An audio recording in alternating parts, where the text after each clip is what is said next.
Hello everyone. आज हम पढ़ेंगे वितान हिंदी पाठमाला कक्षा 4 पाठ 3 सफल खिलाड़ी। इस कहानी के लेखक हैं देवेश सिंघी जी। उन्होंने अपनी इस कहानी में सफल खिलाड़ी के बारे में बताया है। तो बच्चों, सफल खिलाड़ी कैसे होते हैं? सफल खिलाड़ी वे होते हैं जो अपने खेल के लिए समर्पित होते हैं, जो मन और सच्ची लगन से अपना काम करते हैं, जो अपने खेल के प्रति ईमानदार होते हैं। तो बच्चों, हमें कभी भी अपने मन में किसी भी काम के प्रति छोटे बड़े होने का विचार नहीं लाना चाहिए। हमें अपने काम को ईमानदारी और सच्चाई से करना चाहिए। हमें कभी भी अपने मन में बदले की भावना नहीं रखनी चाहिए और अपना काम एक अच्छी भावना और सच्चाई से करना चाहिए। तभी हम अपने जीवन में एक सफल खिलाड़ी कहलाते हैं। किसी भी खेल के प्रति सच्ची खेल भावना का होना आवश्यक है। बिल्कुल सही। हमें अपने खेल या काम के प्रति अपने मन में एक सच्ची भावना, एकता की भावना या अच्छे विचारों का होना बहुत ज़रूरी होता है। खेल भावना क्या होती है, यह कहानी हमें यही बता रही है। तो आइए बच्चों, इस कहानी को पढ़कर जानते हैं कि खेल भावना क्या होती है। कई वर्षों के बाद नंदनवन में खेल कूद की विभिन्न प्रतियोगिताओं के आयोजन की घोषणा हुई। कई वर्षों यानी कई सालों के बाद नंदनवन वहाँ एक जंगल का नाम था। खेल कूद की विभिन्न प्रतियोगिताओं यानी खेल कूद की अलग अलग प्रकार की प्रतियोगिताओं के आयोजन की घोषणा हुई। प्रतियोगिताओं का मतलब होता है किसी काम में आगे बढ़ने की कोशिश। यह एक मौका होता है जिसमें शामिल होने वाले खिलाड़ियों में से एक को विजेता चुना जाता है।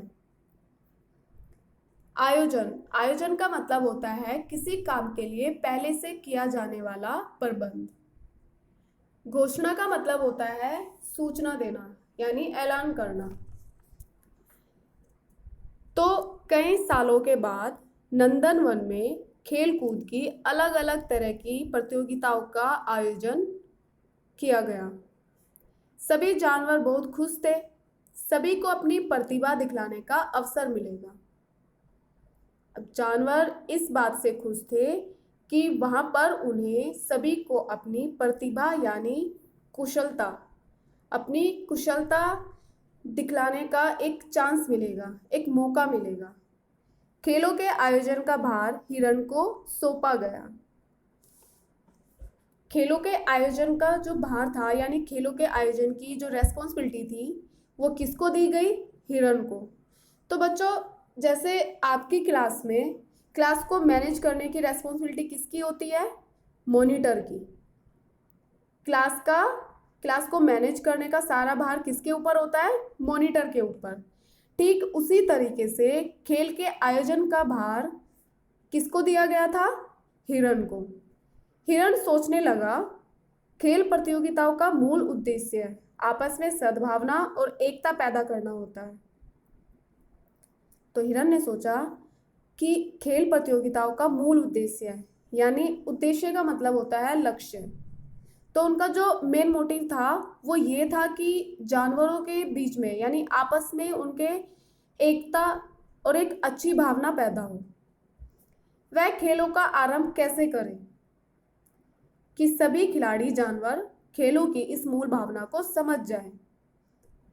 तो हिरण अब सोचने लगा कि खेलों की शुरुआत कैसे की जाए कि जितने भी खिलाड़ी हैं, जितने भी वहाँ पे जानवर हैं, उन सबको इस मूल भावना का यानी इस मेन मोटिव को वो समझ जाए। अचानक उनके मन में एक विचार आया जिसे सोचकर वह मुस्कुरा दिया। यानी हिरण ने सोच लिया था कि उसको क्या करना है। उसके मन में एक विचार आया जिसे सोचकर वो मुस्कुरा दिया। कार्यक्रम का आरंभ खरगोश और कछुए की दौड़ से होगा। सभी जानवर आश्चर्यचकित थे। खेलों की जो शुरुआत हुई खरगोश और कछुए की दौड़ से हुई और ये सुनकर सभी जानवर हैरान थे। यह बात सभी की समझ के बाहर थी। तो यह बात सभी की समझ के बाहर क्यों थी? क्यों उनको मतलब समझ नहीं आया कि खरगोश और कछुए की दौड़ क्यों हो रही है? तेजी के लिए खरगोश की और धीमी गति के लिए कछुए की चाल के उदाहरण दिए जाते हैं।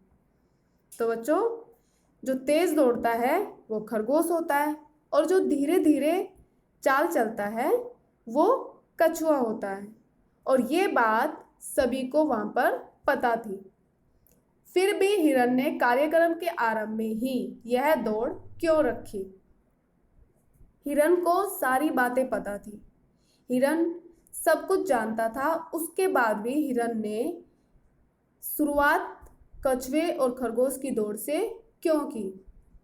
हिरन अपने कोमल हृदय और दूरदर्शिता के लिए जाना जाता है। कोमल हृदय का मतलब होता है जो एक अच्छी भावना रखता है, अच्छे विचार रखता है। और दूरदर्शिता का मतलब होता है जो दूर की सोचता है। तो हिरन अपने कोमल हृदय और दूरदर्शिता के लिए जाना जाता था। ऐसी दौड़ बरसों पहले हुई थी जिसमें नींद की आदत के कारण खरगोश को हारना पड़ा था। जिस दौड़ की शुरुआत अभी नंदनवन में हुई थी, ठीक ऐसी ही दौड़ कई सालों पहले हुई थी जिसमें अपनी नींद की आदत के कारण खरगोश को हार मिली। परंतु वह एक घटना मात्र थी। लेकिन वह सिर्फ एक घटना थी। हर बार तो खरगोश सोने की गलती करने से रहा। तो बच्चों, ऐसा बिल्कुल नहीं है कि आपने जो गलती एक बार की है आप वही गलती दोबारा करेंगे। ठीक वैसे ही अगर पहले कई सालों पहले हुई दौड़ में खरगोश हार गया था, अपनी जिस गलती के कारण हार गया था, वही गलती वो दोबारा करेगा। खरगोश मन ही मन बहुत प्रसन्न था। उसे कछुए से अपने पूर्वज की हार का बदला लेने का बहुत सुनहरा अवसर हाथ लगा था। पूर्वज। खरगोश क्यों खुश था?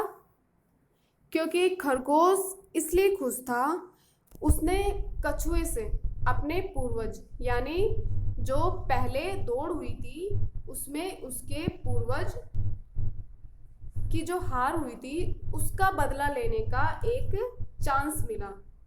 यानी एक उसे गोल्डन चांस मिला कि वो अपने पूर्वजों की हार का बदला लेगा। पूर्वजों का मतलब होता है पिछली पीढ़ी के, यानी जो हमारे बड़े होते हैं उनको पूर्वज कहते हैं। जिसके कारण उसे हमेशा नीचा देखना पड़ता था।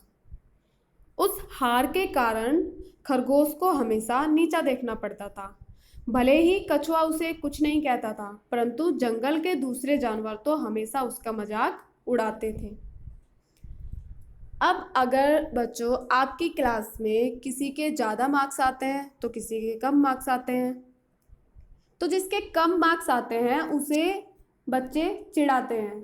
ठीक उसी तरीके से उस जंगल में खरगोश को हमेशा नीचा देखना पड़ता था, क्योंकि उसके बड़े थे वो दौड़ में हार गए थे। इस बार उसने तय कर लिया कि चाहे जो हो जाए विजय रेखा तक पहुंचे बिना कहीं नहीं रुकूंगा। पीछे पलटकर भी न देखेगा, उसे हारना नहीं है। तो इस बार खरगोश ने अपने मन में ठान लिया था कि वो इस दौड़ को जीतेगा। वो इस बार हार नहीं मानेगा। हिरन ने दौड़ का मार्ग घोषित किया। हिरन ने दौड़ का मार्ग घोषित किया। खरगोश और कछुए के साथ छोटे छोटे कई जानवर थे। हिरन ने जिस रास्ते पर वो दौड़ शुरू होने वाली थी उस मार्ग को घोषित किया, यानी उस मार्ग को चुना। खरगोश और कछुए के साथ साथ वहाँ पर उस रास्ते पर छोटे छोटे कई और जानवर भी आ गए। दौड़ आरंभ हुई। यानी दौड़ की शुरुआत हो गई। खरगोश बिजली की तेजी से दौड़ने लगा। अब खरगोश तो तेजी से दौड़ता है, तो खरगोश तेजी से दौड़ रहा था बिना पीछे देखे। खरगोश ने ठान लिया था कि उसे इस बार इस दौड़ को जीतना है, तो इसलिए वो इतनी तेजी से दौड़ रहा था। उसने अपने आसपास और पीछे मुड़ के बिल्कुल नहीं देखा। उसने अपना ध्यान अपनी दौड़ पर रखा। अचानक एक जगह वह घबराकर रुक गया।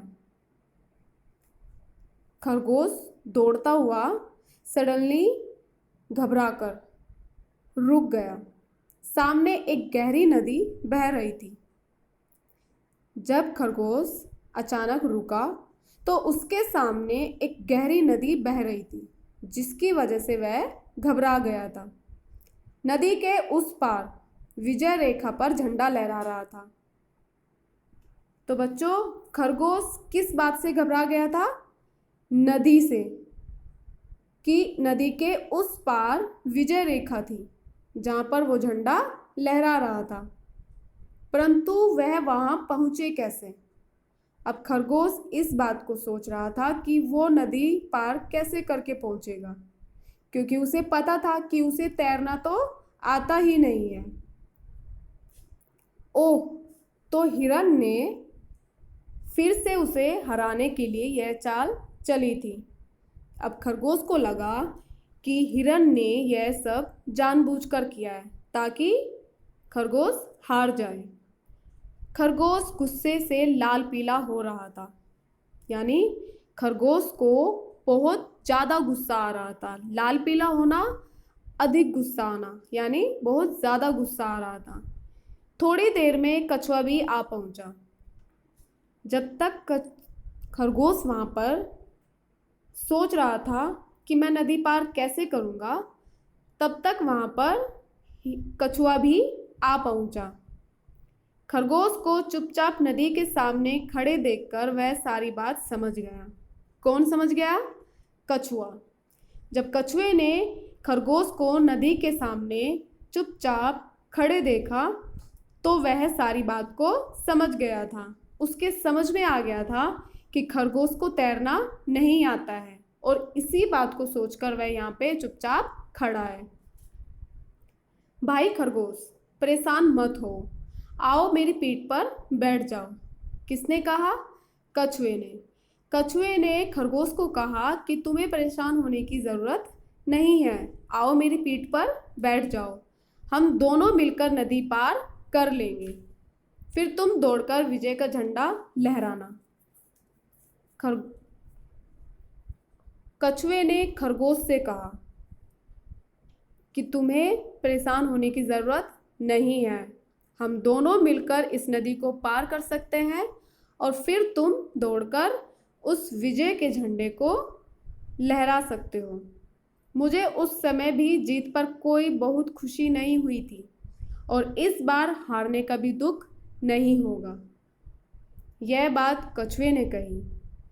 जब कई सालों पहले वह जीत गया था, उसके पूर्वज उस दौड़ में जीत गए थे, तो उसे तब भी कोई खुशी नहीं हुई थी, और इस बार अगर वो खरगोश से हार जाएगा तो भी उसे कोई दुख नहीं होगा। मेरा उद्देश्य तो हमेशा खेल में भाग लेना होता है, हारना जीतना नहीं। तो यह बात किसने कही? कछुए ने।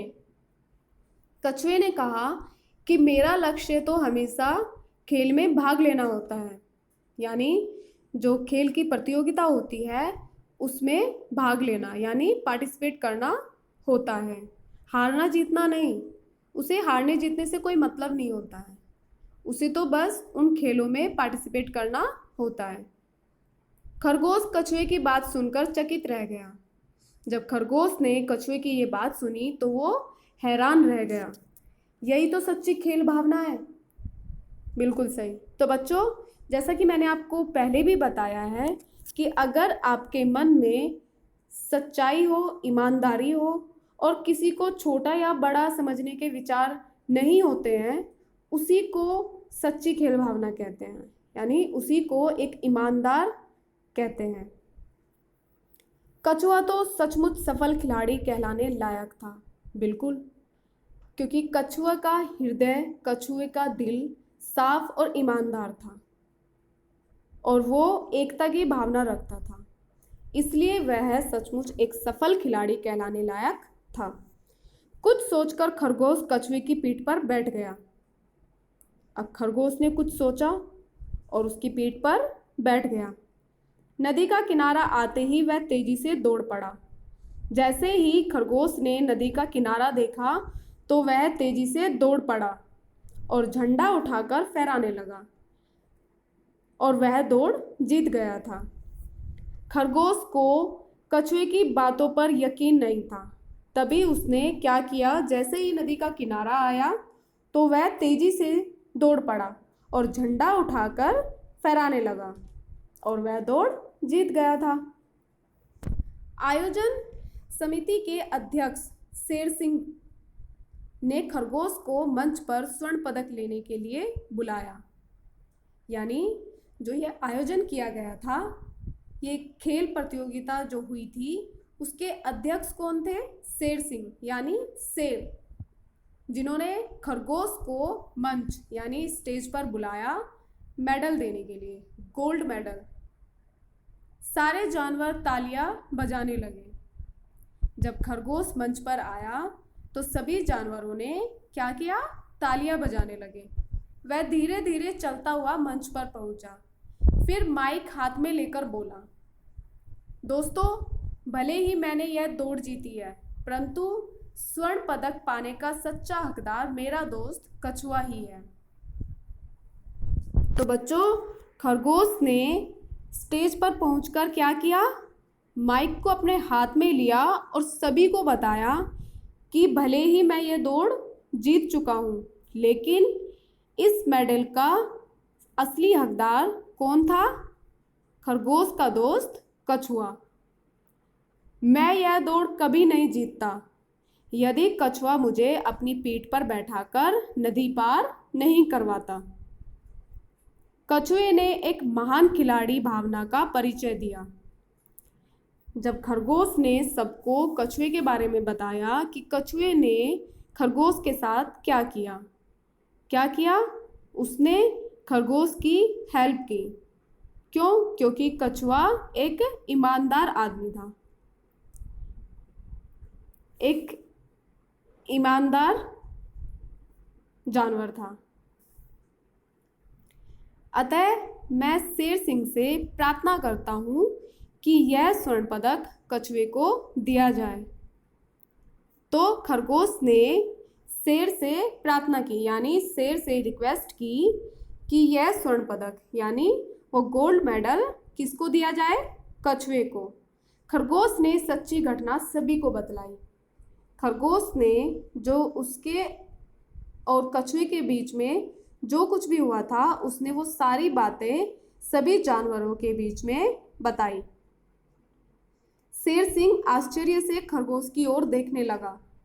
शेर सिंह यानी शेर हैरान होकर खरगोश की ओर देखने लगा।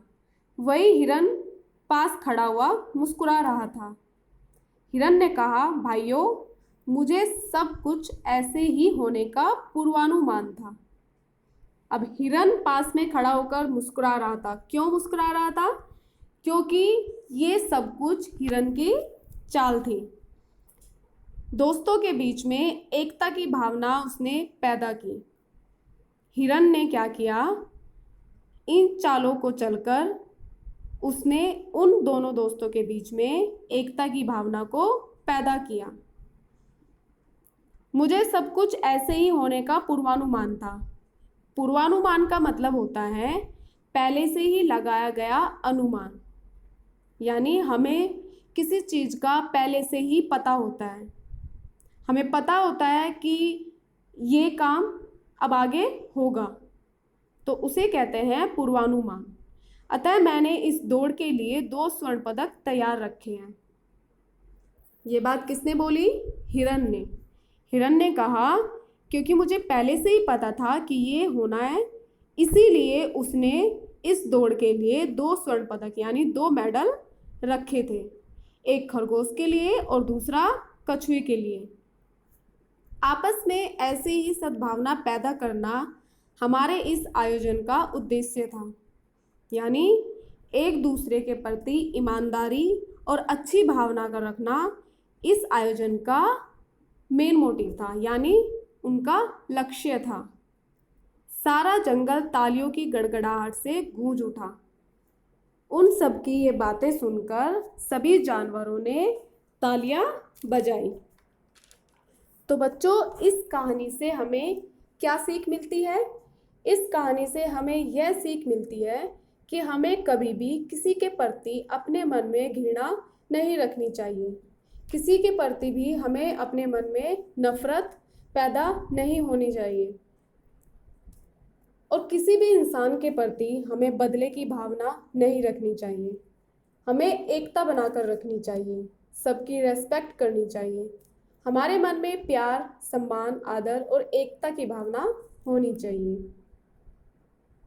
धन्यवाद।